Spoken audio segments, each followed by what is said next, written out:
1971 সালে মুক্তিযুদ্ধ চলাকালীন সময় অক্টোবর মাসে মুজিবনগর সরকারের সাথে ভারত সরকার একটি গোপন 7 দফা চুক্তি করেছিল বলে জানা যায়। প্রশাসনিক, সামরিক, বাণিজ্যিক, প্রতিরক্ষা ও পররাষ্ট্র বিষয়ক এই গোপন সমঝোতা চুক্তির ব্যাপারে পক্ষে বিপক্ষে নানা মহলে নানা কথা প্রচলিত থাকলেও মাওলানা ভাসানীর সাপ্তাহিক হক কথা, অলি আহাদের জাতীয় রাজনীতি 1945 থেকে 75, মোহাম্মদ নুরুল কাদিরের 266 দিনের স্বাধীনতা গ্রন্থ থেকে স্পষ্ট একটা ধারণা পাওয়া যায়।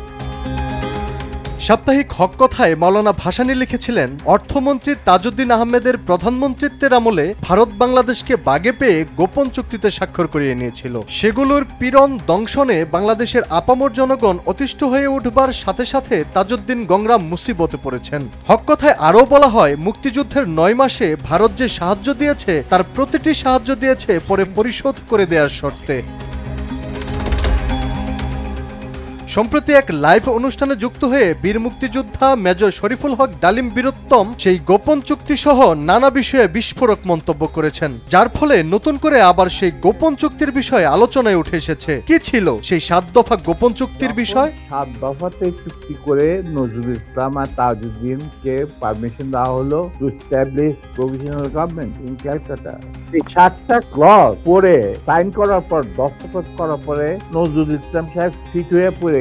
সেই চুক্তির প্রথম দফায় প্রশাসনিক বিষয়ে বলা হয়, যারা সক্রিয় মুক্তিযুদ্ধে অংশগ্রহণ করেছিল শুধু তারাই প্রশাসনিক কর্মকর্তা পদে নিয়োজিত থাকতে পারবে, বাকিদেরকে চাকরিচ্যুত করা হবে এবং সেই শূন্য পদ পূরণ করবে ভারতীয় কর্মকর্তারা। দ্বিতীয় দফায় সামরিক বাহিনী বিষয়ে বলা হয়েছে, বাংলাদেশ স্বাধীন হওয়ার পরে প্রয়োজনীয় ভারতীয় সৈন্য বাংলাদেশে অবস্থান করবে। কতদিন অবস্থান করবে তার সময়সীমা নির্ধারণ করা হয়নি। 1972 সালের নভেম্বর মাস থেকে আরম্ভ করে প্রতি বছর এই সম্পর্কের পুনর্নিরীক্ষণের জন্য 2 দেশের মধ্যে বৈঠক অনুষ্ঠিত হবে। তৃতীয় দফায় বলা হয়, বাংলাদেশের কোনো নিজস্ব সেনাবাহিনী থাকবে না। চতুর্থ দফায় বলা হয়, অভ্যন্তরীণ আইন শৃঙ্খলা রক্ষা করার জন্য মুক্তিবাহিনীকে কেন্দ্র করে একটি প্যারামিলিশিয়া বাহিনী গঠন করা হবে। পঞ্চম দফায় বলা হয়, সম্ভাব্য ভারত পাকিস্তান যুদ্ধে অধিনায়কত্ব করবেন ভারতীয় সেনাবাহিনীর প্রধান, মুক্তিবাহিনীর সর্বাধিনায়ক নন এবং যুদ্ধ চলাকালীন সময়ে মুক্তিবাহিনী ভারতীয় বাহিনীর অধিনায়কের তত্ত্বাবধানে পরিচালিত হবেন। ষষ্ঠ দফায় বলা হয়, 2 দেশের বাণিজ্য হবে খোলা বাজার, ওপেন মার্কেট ইকোনমি ভিত্তিক, তবে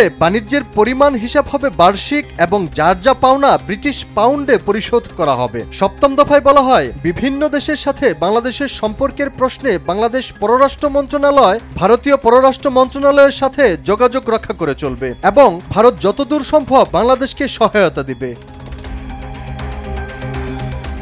আলী আক্কাস আকাশ, দেশ টিভি, ঢাকা।